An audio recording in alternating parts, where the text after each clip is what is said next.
नमस्कार, साधना न्यूज मध्य प्रदेश में आप सभी का स्वागत है। आप देख रहे हैं हमारा विधायक कैसा हो। मैं हूं पंकज दीक्षित। इस वक्त हमारे साथ में के विधायक, भाजपा के विधायक हैं दिनेश राय साहब जुड़े हुए हैं। दिनेश जी, बहुत स्वागत करते हैं हम आपका। और आपके क्षेत्र आप सक्रिय हैं, इसकी खबरें हम तक पहुंचती हैं। हम आपसे बातचीत करेंगे, आपकी विधायकी पर बातचीत करेंगे, आपकी यात्रा पर बातचीत करेंगे, भविष्य में सिवनी के लोगों के लिए आपके पास में क्या योजनाएं हैं उस पर बातचीत करेंगे। लेकिन उसके पहले हम दिखाते हैं आपको ये वीडियोस जो आपके क्षेत्र के लोगों ने आपके बारे में बताया है, आपके बारे में बातचीत। हमारे सिवनी के ऐसे विधायक हैं जो जनता के लाडले और लोकप्रिय हैं। इसलिए कहा जाता है कि जो हमेशा जनता के बीच जाते हैं, जनता के सुख दुख में हमेशा साथ रहते हैं। बहुत सारे ऐसे विकास कार्य किए गए हैं, जैसे अभी नहरों का जाल बिछा हुआ है। मेडिकल कॉलेज के लिए उन्होंने बहुत सारे प्रयास किए हैं और आज भी कर रहे हैं। विधायक जी की युवाओं के प्रति, खेल के प्रति और संस्कृति के प्रति, रोजगार में, सभी चीज़ों में सहभागीदारी हमेशा बहुत ज़्यादा रही है। रोजगार को यहाँ पे उन्होंने उद्यमिता के क्षेत्र में बहुत ज़्यादा सहयोग प्रदान किया है। और मैं ऐसा विधायक पूरे मध्य प्रदेश में किसी विधानसभा में नहीं देखा जितना प्यारा हमारे सिवनी विधानसभा के विधायक जी हैं। ऐसा विधायक सबको मिले। वो 10 साल से यहाँ विधायक हैं, मगर उनका किस तरह का लेटर दिया गया था कि ये काम करूँगा कह के विधायकगिरी में आए। काम आम कुछ नहीं, लफास के सिवा कुछ नहीं है। यहाँ की सिवनी की जनता में बहुत से क्रांतिकारी लोग हैं जो यहाँ रास्ता देख रहे हैं। चुनाव आन दिए, यहाँ अच्छा से अच्छा कार्य होगा। आपने इन 10 सालों में कभी रानी दुर्गावती वार्ड की सूद ली है? इस वार्ड के लोगों के पट्टे अभी तक क्यों नहीं बने हैं? और आपने कभी ये आश्वासन भी नहीं किया कि मैं यहाँ पट्टे बनवा के दूंगा। 10 साल से जो विधायक हैं मुनमुन राय जी, वो उनके जनता से ज़्यादा कोई लेना देना नहीं है। वो सिर्फ अपने व्यापार के लिए राजनीति करते हैं। जो पैंच की जो नहर बनी है उनमें जिस स्तर से भ्रष्टाचार हुआ, विधायक जी का उसमें पूरा इन्वॉल्वमेंट था और विधायक जी ने उसमें कोई ध्यान नहीं दिए, जिससे आज पूरे हमारे सिवनी विधानसभा के किसान प्रताड़ित हैं। तो हमारा विधायक ऐसा होना चाहिए जो जनहितैषी मुद्दों पे लड़े, जनता के बीच जाए और जनता के लिए काम करे। यहाँ पर रोजगार के कोई साधन है ना, यहाँ पे चिकित्सा के कोई अच्छे उचित साधन है। उन्होंने बड़ी बड़ी वादे करके आए थे कि अपने पैसों से 4 लेन बना दूंगा, अपने पैसों से ये कर दूंगा, वो कर दूंगा। वो जुमला मेडिकल के अंदर कदम नहीं रख सकता। तो ऐसा क्या कारण है? क्या आप उसमें सोने की ईंट लगा रहे हो? और जैसा कि हम लोग देख रहे हैं कि हर क्षेत्र में भ्रष्टाचार बेहिसाब हो रहा है। पिछली नगर पालिका, भाजपाई नगर पालिका परिषद की बात करें तो वो भी विधायक के शरण में बहुत बेहतरीन तरीके से भ्रष्टाचार करी। 50% कमीशन का इन लोग का पूरा सेटअप था। अब आने वाला विधायक होए, शहर को कोई सौगात मिल सके, जो रुके हुए काम है वह पूर्ण हो सके। इससे ज़्यादा और सिवनी की जनता की कोई ख्वाहिश नहीं है। आपके लोगों से बातचीत हुई। हालांकि हर क्षेत्र में कुछ संतुष्ट लोग होते हैं, कुछ असंतुष्ट लोग भी होते हैं, और कुछ काम हो जाते हैं, कुछ छूट जाते हैं। बहरहाल लोगों की कहना चाहेंगे कि राजनीति में चूंकि आपका दोहरा अनुभव है, आप पहले कांग्रेस में थे, फिर भाजपा में आए। इस वक्त अगर हम बात करें आपकी विधायकी की, अपने आप से, अपने कार्य से कितना संतुष्ट हैं आप? देखिए, मैं कभी कांग्रेस पार्टी में नहीं रहा। मैं पार्षद निर्दलीय रहते हुए फिर नगर परिषद अध्यक्ष बना। 15 से 20 साल मैंने लखनऊ नगर परिषद का कार्यकाल संभाला हूँ और उसके बाद मैं निर्दलीय रूप में सिवनी से पहली बार विधायक बना और अब दूसरी बार मैं भारतीय जनता पार्टी से विधायक बना हूँ। मैं समझता हूँ सिवनी की जनता के बड़े मुद्दे थे 4 लाइन मुद्दा लेके, जो हमारा 4 लाइन का सुप्रीम कोर्ट में जाके हमने उसको अंतिम समय तक स्वयं का वकील करके उसको केस लड़ा और हमारे यहाँ की 4 लाइन बन गई। मेडिकल कॉलेज की हमारा भूमि पूजन, जब मैं निर्दलीय विधायक था, जब मैंने शिवराज जी की सरकार से मांग करके उसका भूमि पूजन कराया, जैसे ही 15 महीने की कमलनाथ जी की सरकार आई, उन्होंने उसको निरस्त करके कैंसिल कर दिया। उनके 15 महीने जाने के बाद पुनः मैं शिवराज जी से निवेदन करके उसका भूमि पूजन और आज लगभग कंप्लीट होने की स्थिति में वो हमारा आ गई। पेज विवर्तन का भी काम इसी तरीके से मेरा इन 9 वर्षों में मैंने उस काम को शुरू करवाया। मैं मानता हूं उसमें काम घटिया हुआ। आपने देखा विधानसभा क्वेश्चन लगातार लगाया, मैंने हमेशा उसका विरोध किया। यहाँ तक जो कंपनी मेंटेना कंपनी का मालिक है वो भी 2 महीने जेल गए। मैंने भी कभी ऐसे भ्रष्टाचारियों का कभी संरक्षण नहीं दिया। आज मैं कह सकता हूँ आज वो नहर आ गई तो कम से कम 172-73 गांव में भी हमारी नल जल योजना पूरे गांव में बिछा दी गई है। और हमारा जो 34 ग्राम पंचायत जो हमारा आदिवासी बाहुल क्षेत्र है वहां भी अभी माननीय मुख्यमंत्री शिवराज सिंह जी ने सामूहिक नल जल योजना का उसको भी प्रस्तावित कर दिया है। मैं कह सकता हूं कि लोगों के लिए जो आवश्यक थी इस सिवनी विधानसभा के लिए, जिन मुद्दों को लेकर मैं निर्दलीय रूप में 3 बड़े मुद्दों को लेकर आया था, 4 लाइन, मेडिकल और मेरी पैच नहर, तीनों काम लगभग मेरे पूर्ण हो गए। अब जहां बात आती है कि यहाँ के और कामों के लिए रोजगार की बात आती है, यहाँ पर कम से कम हम लोगों ने अपनी विधानसभा के 40,000 से ऊपर करीब लोगों को, हितग्राहियों को लाभ दिया है जो स्वयं का रोजगार करने के में आ गए हैं। आज 10,000 स्टैम्प वेंडर तो मेरे शहर में, सिवनी सिर्फ नगर में है, जिनको आने उससे रोजगार से जोड़ा गया। मेरा तो ये मानना है कि रोजगार मिलना चाहिए, रोजगार के लिए लोगों के लिए हम लोग प्रयास कर रहे हैं, लेकिन मेरा मानना है कि लोग नौकर क्यों बने, मालिक बने, स्वयं का व्यवसाय करें और लोगों को नौकरी दें। आज हमारे यहाँ की जो पैच नहर आई है, इससे कहीं ना कहीं हमारे किसान समृद्ध हुआ है, खुद सक्षम बन गया है। आज उसको विधायक, सांसद, कोई मंत्री की जरूरत नहीं है, किसी नेता के चक्कर नहीं काटना। अभी मैं सुन रहा था कुछ लोगों की बातें, कुछ अच्छा बोल रहे थे, कुछ बुरा बोल, कुछ जो 2-3 लोग थे जो खुद स्वयं कोई आप पार्टी का नेता था, कोई कांग्रेस पार्टी का नेता था। इनके 15 महीने ने जो भ्रष्टाचार किया, मैं तो कहता हूँ 1 रुपए का भी मैं दागनदार हूं तो मुझे इस पद में रहने का अधिकार नहीं है। मैं तो राइट टू रिकॉल वाला रहा, मैं 20 साल राजनीति निर्दलीय में किया हूँ, जनता को अधिकार दिया, हर बार जनता से मैंने जनादेश मांगा हूँ, हर साल, 5 साल तो बहुत दूर की बात। अब लेकिन भारतीय जनता पार्टी में हूँ, भारतीय जनता पार्टी की जो भी कार्य करने की शैली है उस आधार पर मैं अपनी विधानसभा में काम कर रहा हूँ। अभी ऐसा कोई वादा नहीं था मेरा इस 5 में जिनको लेकर मेरी स्वयं की इच्छा है कि मेरे सिवनी के जो काम करने हैं जो अभी अधूरे हैं, आज मैं चाहता हूँ इंजीनियरिंग कॉलेज हमारे यहाँ खोले, जो और ग्राम रह गए सिंचित होने से उनको सिंचित किया जाए, और लोगों को अधिक से अधिक हम ऐसे व्यवसाय से जोड़ सके, रोजगार जोड़ सके, स्वयं जो मालिक बने और काम कर सके। आज मेरे शहर में ऐसा अभी तत्काल में जो फुटवेज बन रहा है, हमारा जो दल सागर तालाब है उसमें दलपत साई जी की मूर्ति और 8.5 करोड़ रुपए का light and sound and fountain, जो साल विश्व का एक अलग प्रकार से यहाँ का देखने को मिलेगा, जो आज भारत में ऐसी चीजें जो यहाँ उपलब्ध नहीं है जो मेरे सिवनी मिलेगी। सैकड़ों रोड है, हजारों करोड़ रुपए का यहाँ पर विकास कार्य हुए हैं। मैं कह सकता हूँ मेरी जनता संतुष्ट है, नेता संतुष्ट नहीं होना चाहिए, उनको तो होना भी नहीं चाहिए, जो विरोधी है उनको तो विरोध करना चाहिए। मैं कहता हूं मैंने अपनी तनख्वाह भी स्वयं अपने घर में नहीं रखा। आपने देखा था निर्दलीय विधायक रहते हुए मैंने तनख्वाह विधायकों को नहीं मिलना चाहिए इस बात का भी विरोध किया। मेरे द्वारा जो राशि मिलती है वो भी जनता को समर्पित करता हूं। मेरे ऊपर अगर कोई ब्लेम लगा रहा है तो वो प्रूव कर दे कि मैं 1 रुपए भी किसी भी उसमें हूं। मेरे जैसे भ्रष्ट आदमी को दोबारा चुनाव लड़ना नहीं चाहिए। जिस तरीके से मैं देख रहा हूँ सिवनी का जो विकास हुआ है, 15 महीने में जिन लोगों ने विकास को अवरुद्ध किया है, इसके पूर्व भी लोग रहे हैं, उन्होंने काम किया, मैं उनको स्वागत करता हूँ। लेकिन जो आवश्यकता थी, जो ईमानदारी से मैंने देखा, 15 महीने कांग्रेस में कमलनाथ जी से भी लड़ा, आज मैं भारतीय जनता पार्टी का विधायक होने के नाते शिवराज जी से भी उतनी ताकत से लड़ता हूँ और शिवराज जी भी उसी प्रकार स्नेह करते हैं मुझे एक छोटे भाई के रूप में सिवनी के तमाम विकास कार्यों को आगे बढ़ाने में सहयोग दिया है। मनमोहन राय साहब, बहुत अच्छा लग रहा है आपसे बातचीत करके। और ये सच है कि जब एक व्यक्ति जो है वो निर्दलीय चुनाव लड़ता है और यदि वो जीतता है तो इसका मतलब है कि वो आम लोगों के दिलों पर राज करता है। निश्चित रूप से वहाँ की सिवनी की जनता जो है वो आपको चाहती है, पसंद करती है। लेकिन जो पानी की बात है, क्या आपको लगता है जो नल जल योजना है, क्या पूरी तरह से पानी घरों में पहुंच गया है या कहीं कोई देरी है? बिल्कुल मैं इस बात से संतुष्ट नहीं हूँ। जो हमारे यहाँ L&T कंपनी काम कर रही है उसको लेकर मैंने उसको टर्मिनेट के लिए भी कहा, माननीय मुख्यमंत्री जी ने भी बीच में कार्रवाई करा, उनके कुछ लोगों का पेमेंट रोका है, क्योंकि एकदम से इस कंपनी ने पूरे प्रदेश देश में काम ले लिया।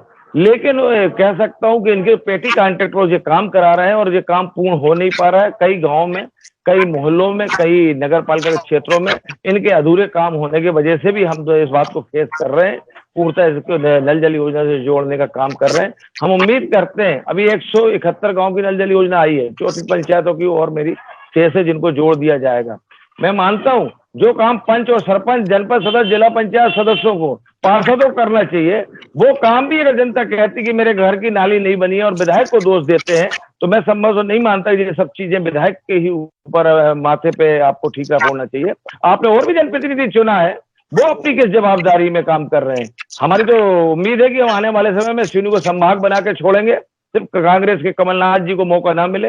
अगर हमारी शिवराज जी की सरकार होगी तो सिवनी संभाग बन के रहेगा, इंजीनियरिंग कॉलेज आगे खुल के रहेगा, हमारे यहाँ कृषि महाविद्यालय खुल के रहेगा और तमाम ग्राम पंचायतों में तमाम लोगों की जो रोडें थी, बड़ी बड़ी रोडें आई हैं, 100 करोड़ रुपए की रोडें हमारे यहाँ काम चल रही, सैकड़ों हजारों ऐसे ग्राम पंचायत क्षेत्रों में काम हुए हैं जिनके मैंने बुकलेट बांट के लोगों को बीच में वितरित किया हूँ।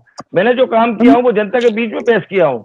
मैं इस बात को मानता हूँ, मैं काफी संतुष्ट हूँ कि अब मेरी विधानसभा में जो काम मुझे जनता ने दिया था करने का, मैं अपने आप को नौकर मानता, कभी मालिक नहीं मानता। मैं जनता का सेवक नहीं बोलता, नौकर बोलता हूँ कि हम नौकर हैं, मालिक आप हो, आपके दिए हुए आदेशों को करना मेरी नैतिक जवाबदारी है, मेरा कर्तव्य है, मेरी ड्यूटी है। मनमोहन भाई साहब, आपने एक शब्द लगाया, आपने कहा कि यदि अगर जो है शिवराज की सरकार आती है, कहीं कोई संशय है? आप लोगों के नेता तो अक्सर जो है विश्वास की बात करते हैं। नहीं, बिल्कुल शंका बिल्कुल नहीं है। जनता जागरूक, जनता समझ रही है। जो आपका चहेता बेटा है, जो आपकी हर समस्या को पूरा कर रहा है, और उसको छोड़ के आप लुटेरे बेटे के हाथ में बागडोर दे दोगे तो आप अपने पैर पे कुल्हाड़ी मारेंगे। आप लूटने की बात कर रहे हैं, इनकी क्या गारंटी है? झूठ बोलना। हमारा सिवनी विधानसभा इतना पिछड़ा इनके वजह से हुआ है, इन्होंने लूटने का काम किया। जब मेडिकल कॉलेज सिवनी का इन्होंने निरस्त किया, यहाँ के जिला अध्यक्ष कांग्रेस पार्टी का बोलता है कि पहले हम लोग नागपुर और जबलपुर जाते थे, अब 60 किलोमीटर पास में छिंदवाड़ा, वहां मेडिकल कॉलेज खोल रहे थे। सिवनी वालों को सौभाग्य है। किस बात का सौभाग्य है? सिवनी में मेडिकल कॉलेज होना चाहिए, सिवनी में हमारे यहाँ 4 लाइन होना चाहिए, सिवनी में रेलवे लाइन होना चाहिए, सिवनी में पेज नहर होना चाहिए। आप छिंदवाड़ा में हो गया 60 किलोमीटर पास की, गाता गाते खाते आप यहाँ सिवनी का और गाते हो छिंदवाड़ा का, ये कैसे संभव होगा? सिवनी में भी मैं कहता हूं और भी विकास कार्यों की आवश्यकता है, और कार्य करने की आवश्यकता है, क्योंकि लगातार विकास की आवश्यकता हमें पड़ती है। कौन से ऐसे काम है? चलिए, अब आपने कहा कि कौन सा काम, कौन सा ब्लूप्रिंट है कि अगले यदि आप चुनाव में आप प्रतिभागी होते हैं और आप फिर से आते हैं, तो कौन से ऐसे काम है जो सिवनी जनता को देने वाले हैं? देखिए, आने वाला समय निश्चित है, फिर से शिवराज जी की सरकार लौट के आएगी। और मैं स्वयं पिछले बार 23,000 वोटों से जीता, उसके पिछले बार में 21,000 से वोटों जीता। इस बार मैं उम्मीद लगा के बैठा हूं, मैं 50,000 वोटों से लीड से जीत के आऊंगा, और जो वादे हमारे पूर्व के किए थे वो पूर्ण कर लिए। और नहीं, अब हमारी उम्मीद है कि हर हालत में सिवनी को संभाग बनाने का हम लोग प्रयास करें। इंजीनियरिंग कॉलेज को तत्काल यहाँ उन्नयन होना है। हमारे पास जो यहाँ पर पॉलिटेक्निक कॉलेज है, इस फैकल्टी को खोलकर हम इसको इंजीनियरिंग कॉलेज में लाना चाहते हैं। यहाँ पर कृषि महाविद्यालय हो। संभाग की हमारी जो मांग है सबसे पुरानी, इसको पूर्ण करना। जो खेत हमारे बाकी हैं, जो किसानों के क्षेत्रों में अभी नहर नहीं पहुंच पाई है, वो पूरे क्षेत्रों में पहुंच जाए, पेयजल की संपूर्ण व्यवस्थाएं हो जाए। बाकी रोडों के जाल बिछ चुका है, बड़ी बड़ी रोडें हमारे यहाँ बन चुकी हैं, छोटे बड़े काम, और कोई ना कोई ऐसा उद्योग आए जिसमें लोगों को अधिक रोजगार मिले। बड़े उद्योग तो खुल जाते हैं, और भी उद्योग खुल जाते हैं, लेकिन उसमें कम लोगों को नौकरी मिलती है और बड़ा मशीनों से काम होता है। तो मैं चाहता हूँ कुटीर उद्योग, छोटे उद्योगों को ज्यादा यहाँ भरमार हो, जिसमें ज्यादा लोग स्वयं रोजगार पा सकें। मनोज साहब, अभी इस वक्त शिवराज जी ने एक योजना लागू की, लाडली बहना योजना। हालांकि कांग्रेस ने उसको, और जो है नारी सम्मान योजना, आपको लगता है कि 1,000 रुपए जो महिलाओं को दिए जा रहे हैं, क्योंकि विपक्ष लगातार उस पर आरोप कर रहा है कि 1,000 रुपए से होता क्या है, हम 1,500 रुपए देंगे। आपको लगता है 1,000 रुपए कहीं एक महिला यदि किसी रूप में? देखिए, आप उन माता बहनों को जानिए जिनके घरों में 1 रुपए की व्यवस्था नहीं है, उनका पति काम करता, दिहाड़ी मजदूरी करके घर का भरण पोषण करता है। जिस बहन के हाथ में 1,000 रुपए आएगा तो अपने बच्चों की लालन पालन, स्वयं का भोजन, स्वयं की दवाइयां, और आवश्यकता पड़ने पर उस रुपए का उपयोग कर सकते हैं। ये किस बात का 1,500 और कम बोल रहे हैं? इनके पास अधिकार है क्या? हमारी वर्तमान में सरकार है, सरकार में प्रस्ताव पास हो गया और सरकार ने इसको कानून बनाकर लोगों को घर में राशि डाल दिया खातों में। ये तो सिर्फ आने वाली मनगढ़ंत कहानी है कि हम आएंगे तो 1,500 देंगे। हमारी सरकार आने वाले समय में इसी राशि को 250-250 बढ़ा के 3,000 तक पहुंचाने वाली है। ये लोगों को, बेरोजगारों को रोजगार देने की बात करते हैं, कहते हैं हम भत्ता देंगे। हमारी सरकार तो 8,000 से लेके 12,000 रुपए तक देने की बात कर रही है कि आप आओ, जहां सीखो वहां हम अपनी राशि सरकार देगी। आप सीख के सक्षम बनिए, खुद मजबूत बनिए, खुद काम जानना सीखिए, तो आप खुद अपना व्यवसाय बढ़ा लेंगे, खुद मालिक बन जाएंगे, खुद काम। या आप सीखने के बाद कहीं रोजगार करना भी चाहते, किसी का काम करना चाहते, तो आपको एक व्यवसाय मिलेगा, आपको नौकरी मिलेगी, क्योंकि आप उस काम के दक्ष हो जाएंगे। तो मैं ये मानता हूं, इनके हाथ में कुछ नहीं, इन लुटेरों को लूटने का सिर्फ लाइसेंस चाहिए। इनको जनता का विकास से कोई लेना देना नहीं है। ये सिर्फ 5 जो इन्होंने गारंटी वाली बात बताई है, जो सिर्फ लूटने का, एक बार जो चाहते सरकार में आ जाए और जिस तरीके से लूट सके लूट ले। जनता का इनके विकास से कोई लेना देना नहीं, कोई सरोकार नहीं है। मनमोहन साहब, एक बहुत समसामयिक सवाल मुझे लगता है कि पूछना चाहिए आपसे एक विधायक 5 साल के चुन कर आता है, वो अपने क्षेत्र के लिए काम करता है, उसे जब दूसरा चुनाव आता है तो उसे फिर से टिकट मिलता है, लेकिन अगली बार वो हार जाता है। क्या कारण है कि वो हार जाता है? क्योंकि 5 साल उसे मिलते हैं। क्या कारण है? आम जनता की असंतुष्टि का कारण क्या होता है? उसके हार जाने का कारण क्या होता है? एक विधायक को कैसा होना चाहिए? क्योंकि आप एक निर्दलीय विधायक के रूप में आपने अपने आप को स्थापित किया, फिर आप भाजपा में आए और अब आप लगातार स्ट्रॉन्ग काम भी कर रहे हैं। एक विधायक में क्या गुण होना चाहिए ताकि वो लगातार आम जनता की आंखों में तारा बना रहे?